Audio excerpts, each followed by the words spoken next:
vérifier les mises à jour sur un Redmi Note. En l'occurrence ici, pour l'exemple, c'est un Redmi Note 9 Pro. Mais les mises à jour pour l'ensemble des Redmi Note. Sélectionnez les paramètres. Sélectionnez à propos de l'appareil. Et pour le Redmi Note 9 Pro, la version MUI 14, à ce jour le 25 avril 2023, et la version 12 de Android.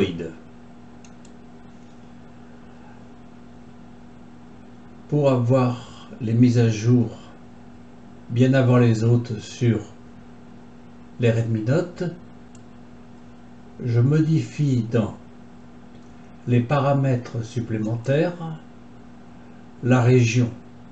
Je ne laisse pas sur France, je vais sur États-Unis, ce qui me permet d'avoir la version 14 MUI au mois d'avril 2023. Sinon, on serait resté à la version soit 12.5.6, soit la version 13.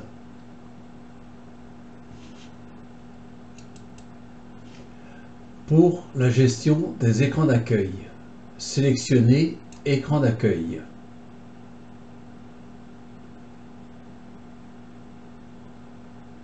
Sélectionnez une seconde fois Écran d'accueil.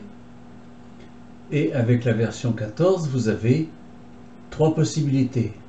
Un écran d'accueil classique, un écran d'accueil avec tiroir, et il vient d'arriver un mode simplifié. Restez sur classique. Il faut que verrouillage de l'écran d'accueil soit désactivé pour pouvoir déplacer les icônes sur votre écran d'accueil. Certains l'appellent écran d'accueil, d'autres l'appellent bureau.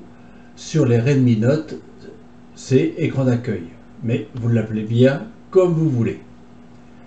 Et la disposition de l'écran d'accueil, vous choisissez bien 5 multiplié par 6. Vous pouvez modifier aussi les tailles de l'icône en jouant sur la petite réglette ici.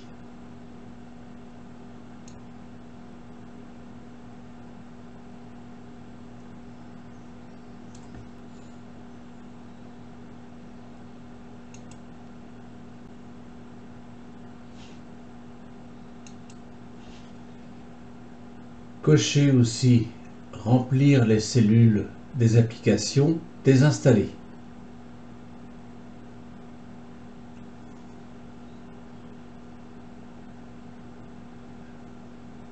Dans Réorganiser les éléments dans Récent, vous avez soit vertical, soit horizontal. Si vous mettez vertical, vous aurez bien 4 écrans d'accueil distincts. Si vous mettez horizontalement, vous aurez des écrans d'accueil à dérouler de gauche vers la droite. Je préfère pour moi personnellement mettre sur vertical.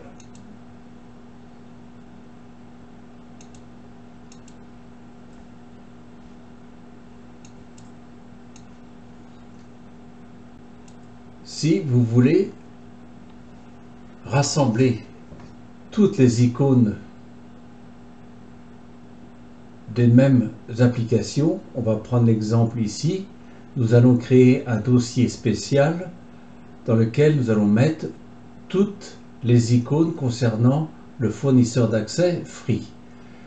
Pour créer votre dossier sur les Redmi Note, vous sélectionnez une icône, vous la positionnez sur l'autre et automatiquement votre dossier est créé.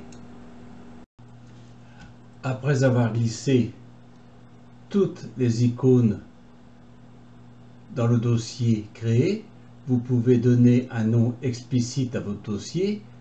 Vous cliquez dessus, sélectionnez le mot dossier, il est en surbrillance, vous lui donnez directement un nom. N'oubliez pas de valider en cliquant sur le petit V de validation.